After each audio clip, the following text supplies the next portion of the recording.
Hello and welcome to this, our latest episode of the Electronic Cafe. In this particular one, Mark and I will show you the conversation we had with the rather brilliant and enigmatic Martin and Donald from A Certain Ratio. A real legend of a band, one of the early factory artists, currently now with Mute.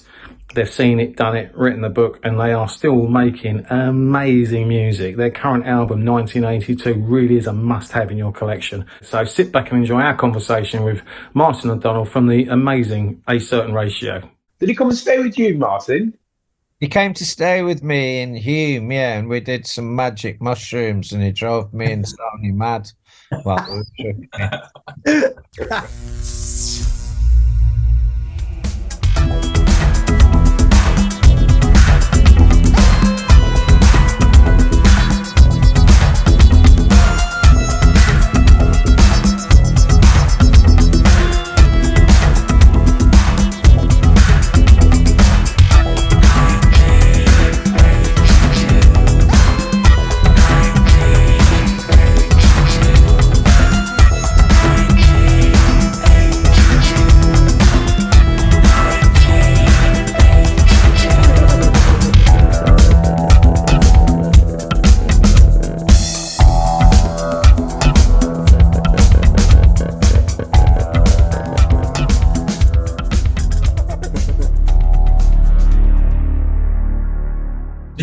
You guys spent some time in New York, didn't you, in the early 80s? I mean, you've got loads of influences. Me and Andy was on the train going up to the gig on Saturday night, and we were just saying, what's your favourite album of the year so far? And we both said we think it's 1982. We just love it because it's one of those albums where, you listen to albums sometimes and you like them instantly, and there's other albums you like instantly, but you've got to keep going back because there's other things in there. So there's lots of elements in there, and you guys were in New York in the early 80s. Obviously, some of New York rubbed off on you, the hip hop, the art, the everything. I mean, is that fair to say? I'd say so. I mean, one of the things we loved about going to New York was that it was just a massive melting pot of music and, the visuals and just everything. Everything we wanted to ever lay our hands on was always there. You've got a 24-hour city with, you're in town and James Brown's in town. He's playing a gig down at wherever, and you can go to that. I mean, Martin probably went to about 10 James Brown gigs in the time that he was there, sort of thing. The best music shops in the world on 40, I can't remember, whatever street.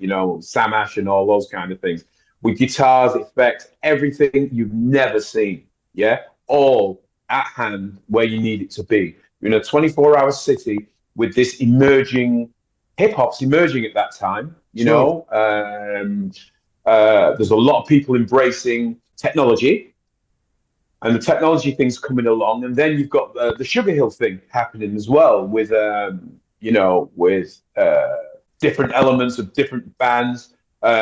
We met Matt Dyke at that time as well, who, Matt Dyke, where that kind of went to. But Matt Dyke used to just be this guy that used to just be our pal way before the production time and everything. He used to just hang out with us, It's one of those flavors where two people just met and just kind of all got along. Did he come and stay with you, Martin? he came to stay with me in Hume, and we did some magic mushrooms, and he drove me and Sony mad. Well, We're just getting started, so hold on tight. Everything about this is starting to feel right. Jokers to the left and clowns to the right. They got this city locked down tight. Sounds like something dirty's about to take flight.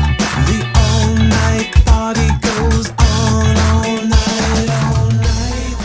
I love New York City, and the first time I went there, I went with a friend of mine who lived there for 5 years, and he took me to, where Studio 54 used to be, where the Loft used to be, where Danceteria used to be. And to stand outside the building, say, of Studio 54, and you still got the logo there, and you just think, this was the eye of the storm in like the 70s, 80s. You see those pictures where there's hundreds trying to get in. I mean, A lot of your songs are autobiographical. I mean, you mentioned Fab Five Freddy. I mean, he kind of bridged the gap between the graffiti art and the hip hop and the music and stuff.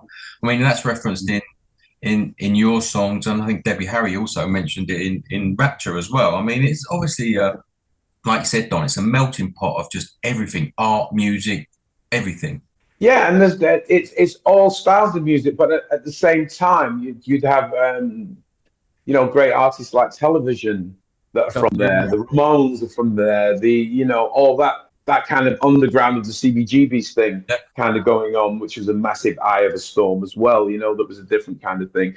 And it's just weird, we're in New York, and I can remember going to work and just seeing a Television poster, and it was Television. Wow. Nice. Television. Martin actually went to that gig at the Free Trade Hall. I just Television. And then I'm in the space where television exists, and come up with things. But you can tell them your television story, Martin.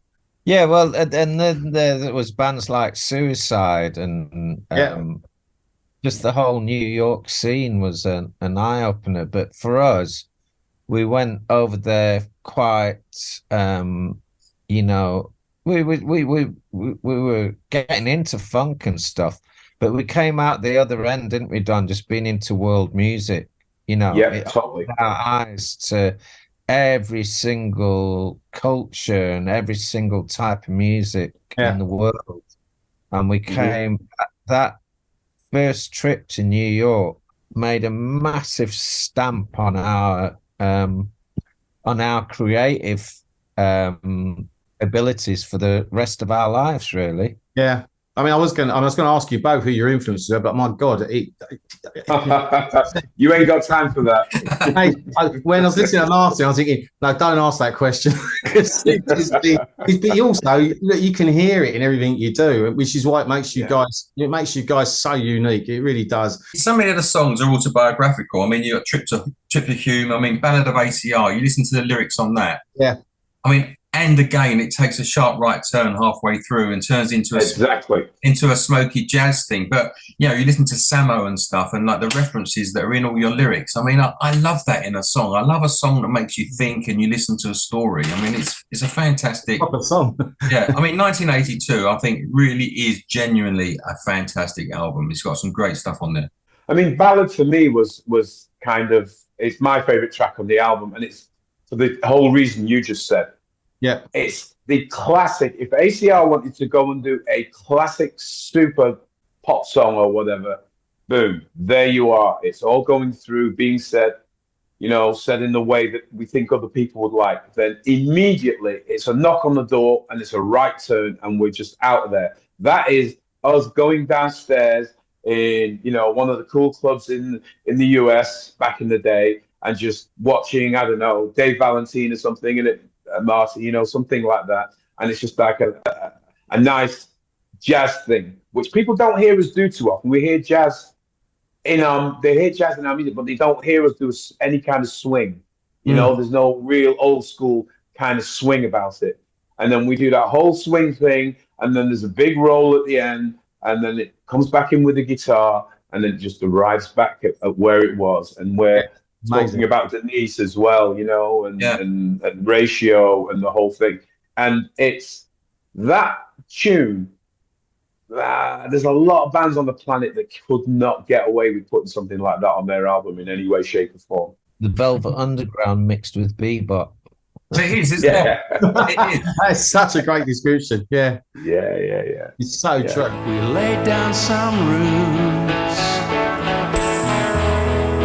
and family. Now we're coming back down the road, and our thoughts are free.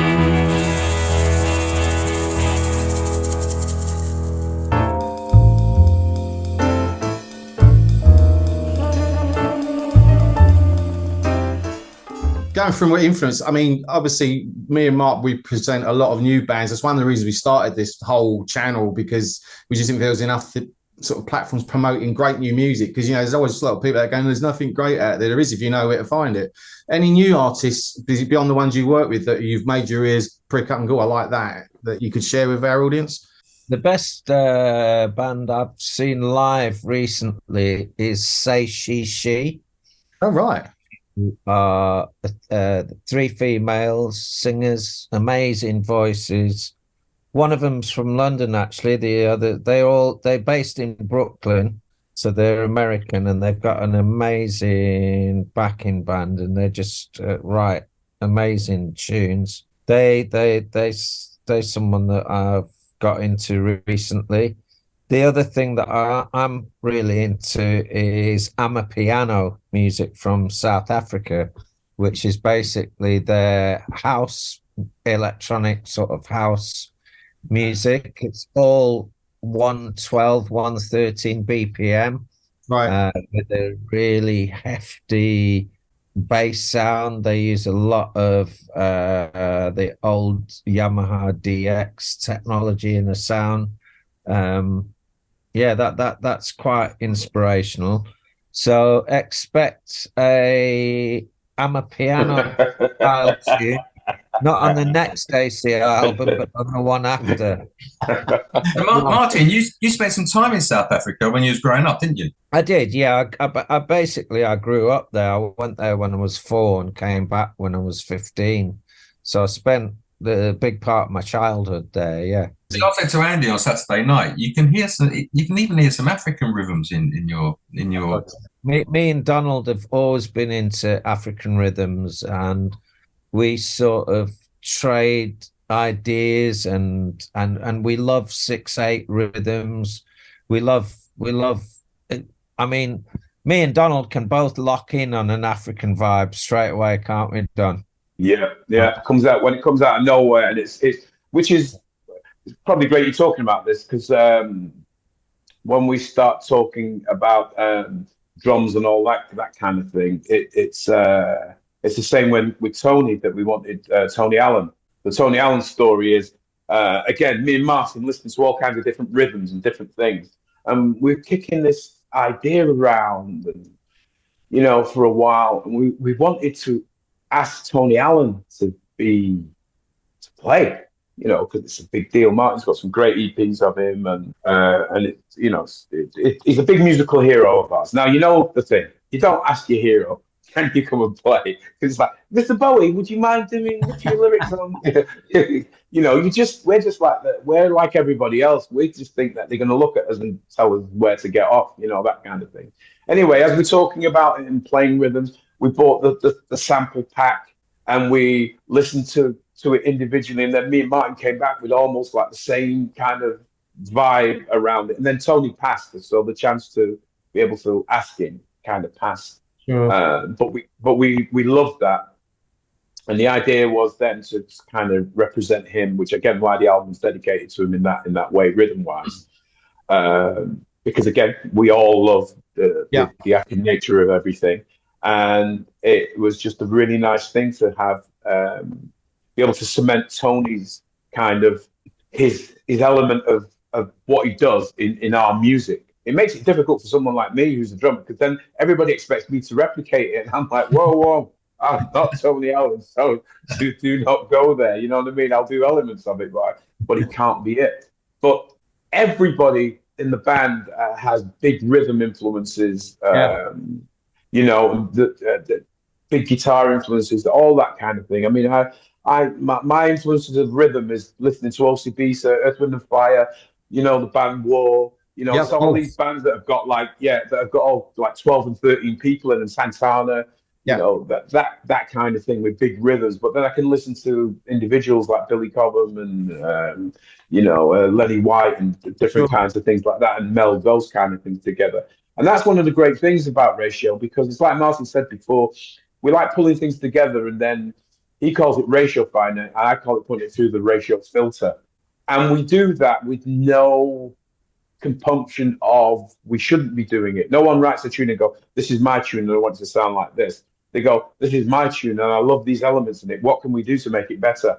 Yeah. And I think that's what makes it so amazing. Mate, I'll tell you, it's really weird. There was one track you were doing where Ellen was on the flute, and I turned around and I said, Jesus, this takes me back to Brass Construction, Parliament. Yeah. There you go. There you go. Feel it. I mean, it was amazing. I was literally There getting you go. goosebumps when you did that track. It was just incredible. Yeah. Absolutely I think incredible. but there you go. You mentioned all those things. Miss you so much when we lose touch. No use in pretending. Try so hard to be someone. Don't forget just where you're coming from.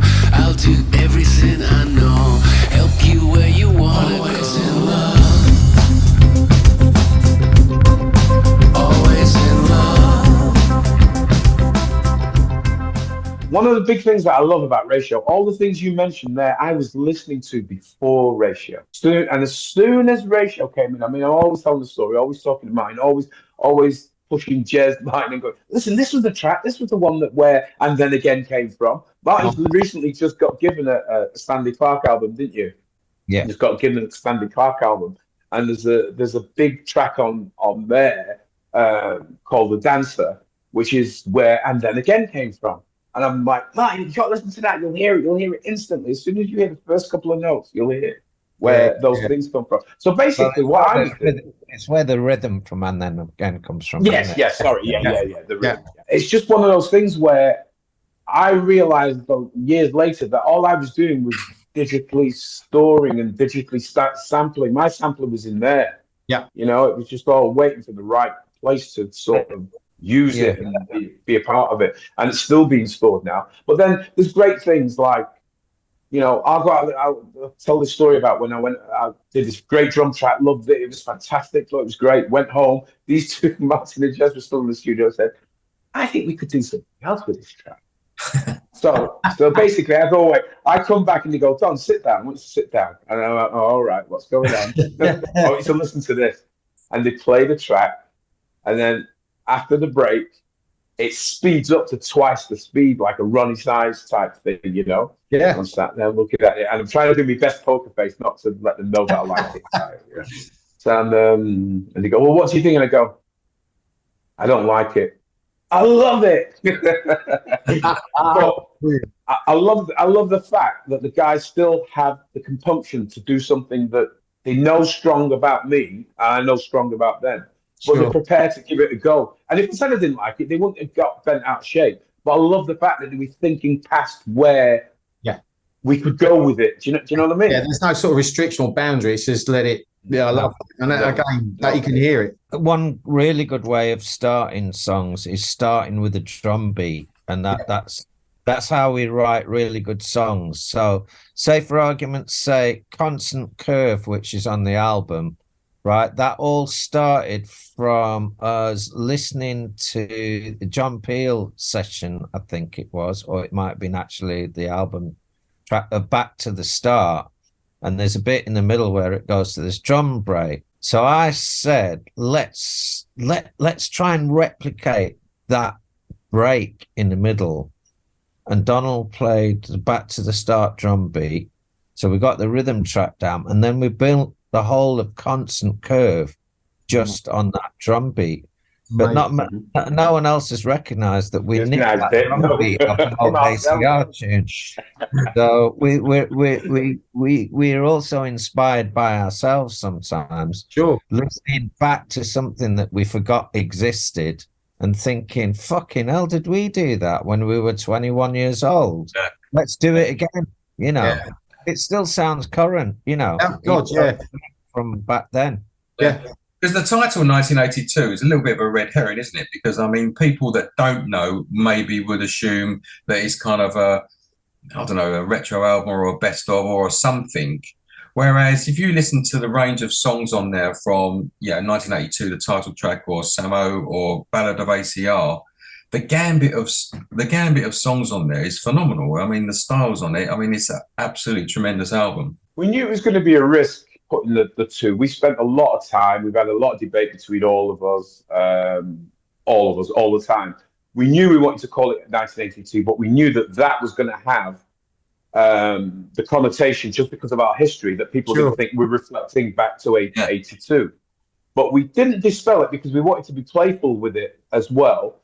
And I think if you actually look at the designs of everything, what we came up with was making sure 1982 stood out, and then the certain ratios just really small in terms of what's going on with it. We didn't want so that you saw that first, and we got that if the people who are around us get it, they'll understand what we try and do. The others won't. They'll instantly go back to saying that it's something retro. Then they'll embarrass themselves because the people that have listened to it know that it's nothing to do with retro. So they'll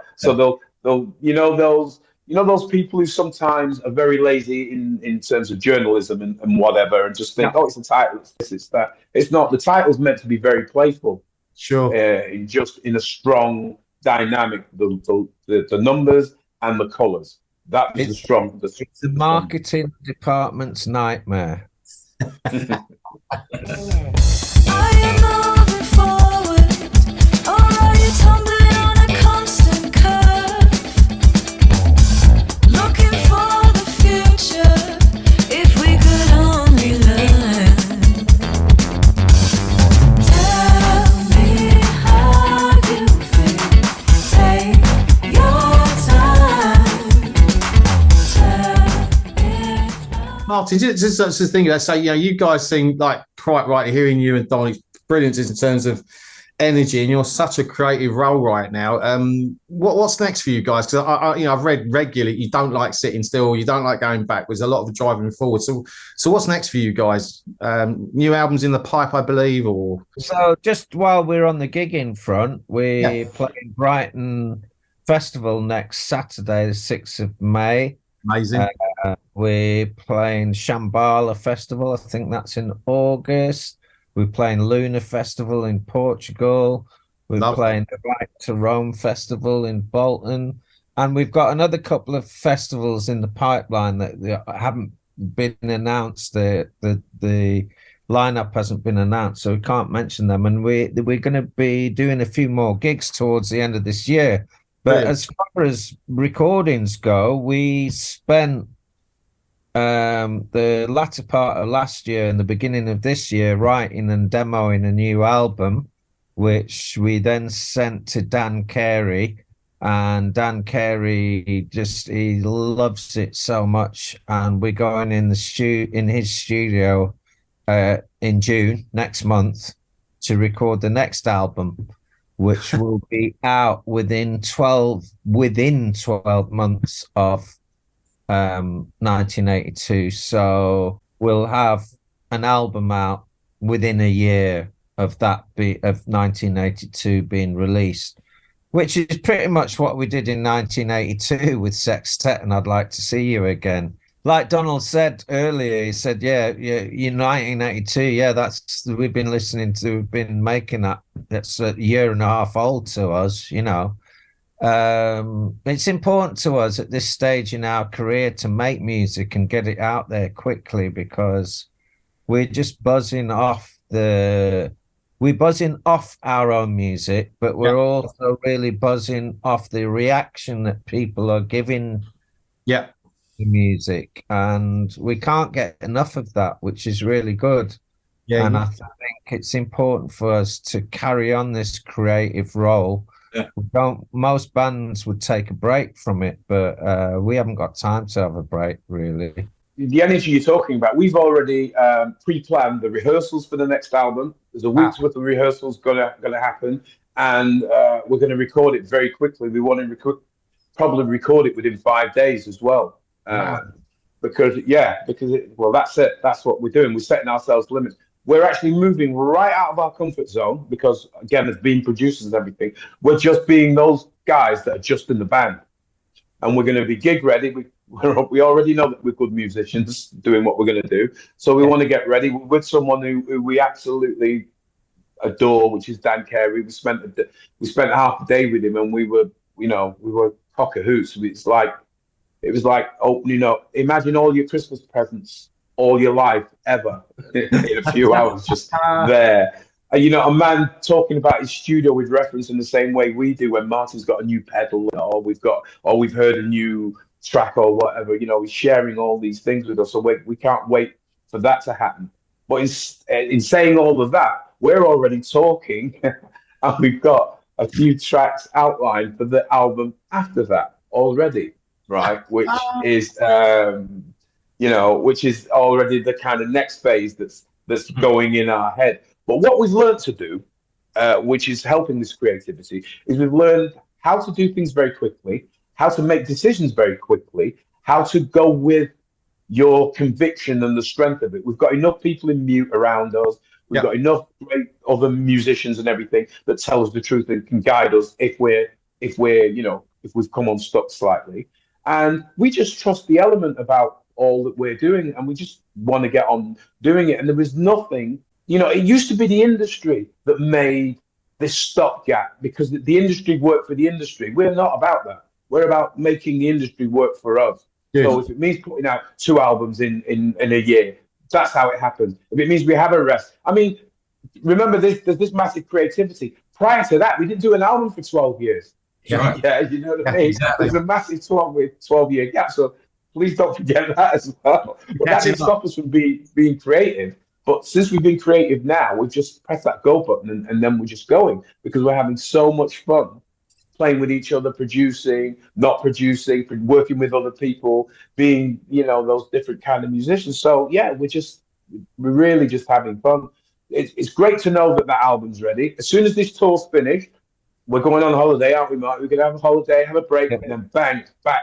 It's back to, to work on a whole different 11 new different songs that are going to be part of the issue, and then get that down, get that out of the way. And I can tell you, the minute that's done, we'll be on the next one. Even the gap between Loco and 1982, you got the 3 EPs that come out. I mean, one was correct.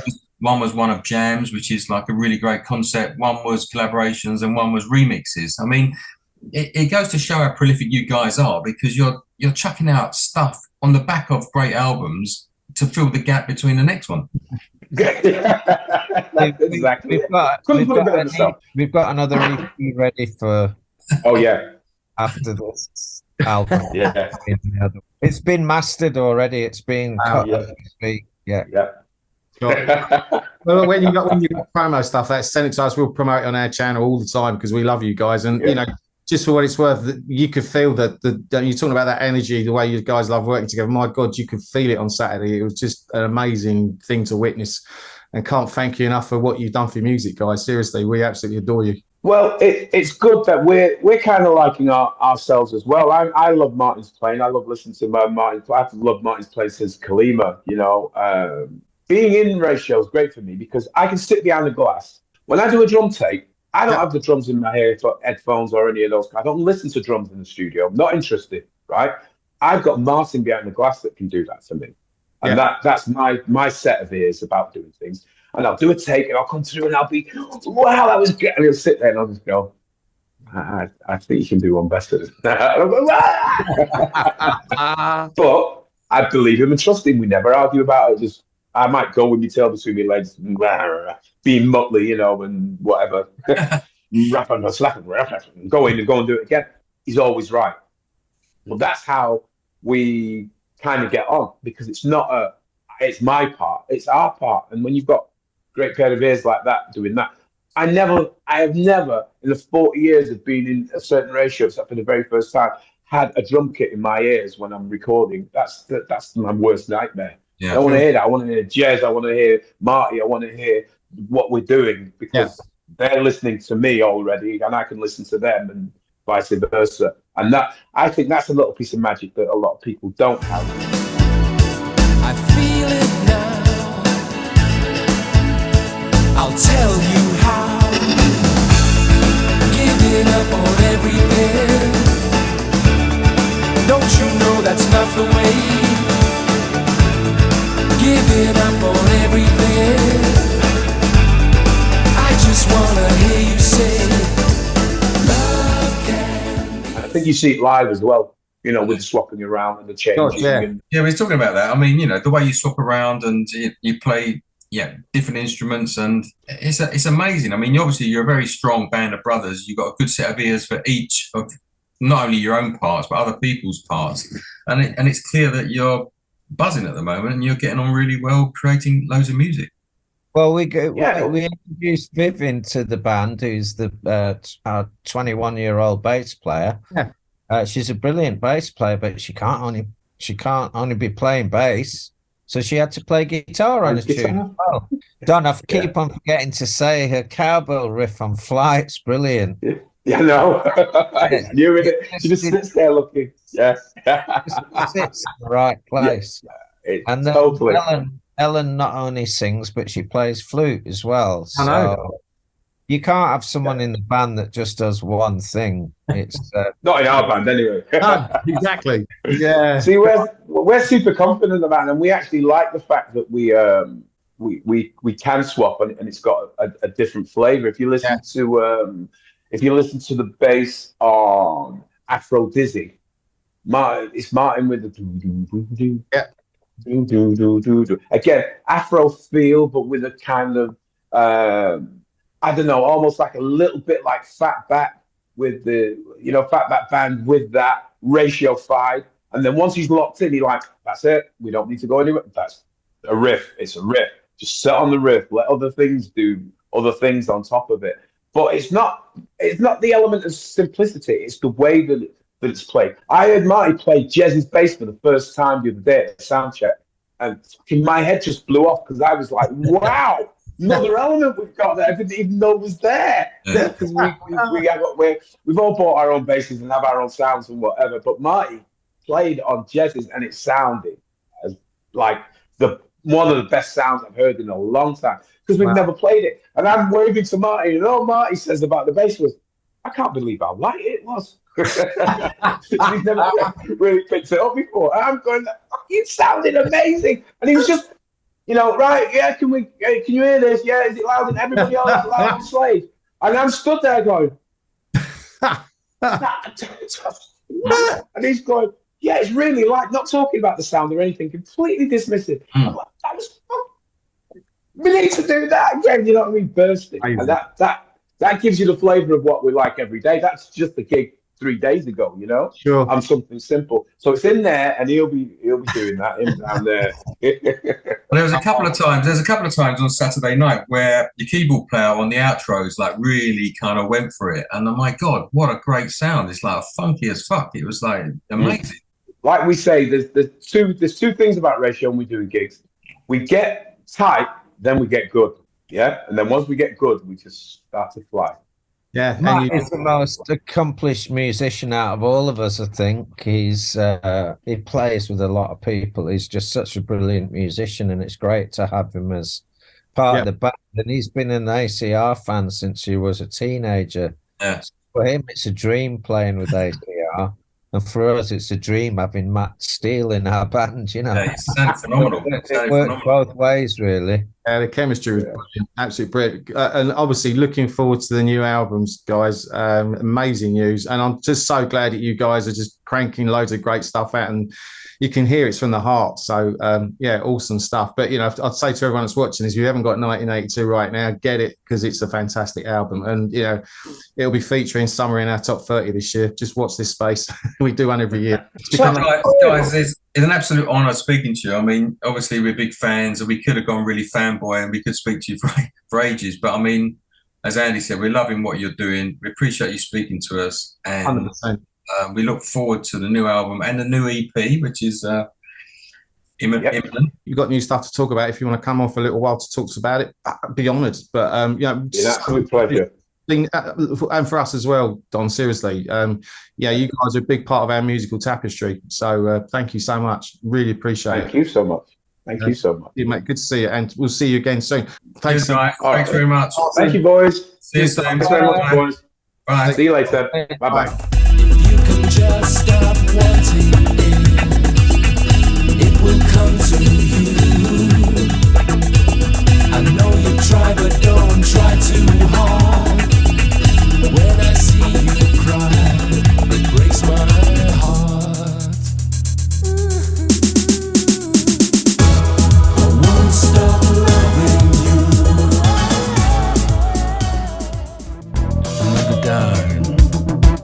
Another way to kill some time. Jimmy the Best was on his back to the sucker punch of his childhood tracks. Sci-Fi Freddy was holding the ball. Never can have too much fun. Bow like this with all the big money. Same old says, not tonight, honey. Jean-Michel and Andy was right. All you So that's it for another episode of the Electronic Cafe. Martin, Don, thank you so much, guys, for coming onto the show. We loved having you on the Electronic Cafe. Hope everyone who watched this interview loved it as well. What a legendary band. We look forward to seeing all you guys on the next episode of Electronic Cafe. If you haven't subscribed yet, what are you waiting for? You know, we've done a ton of episodes with amazing content, and we really want you to be part of that community. Also want to give a big shout out to our friends over at Blitz Magazine. Tom, you're a legend. And if you guys haven't got a copy of that magazine, subscribe to it. It is the best out there by a mile. Right, that's it. We look forward to seeing you all, as I said, on the next episode of the Electronic Cafe. Look out for more great content, big announcements coming your way very soon. Bye-bye for now. Thanks for watching the Electronic Cafe. We'll see you again soon. Bye-bye.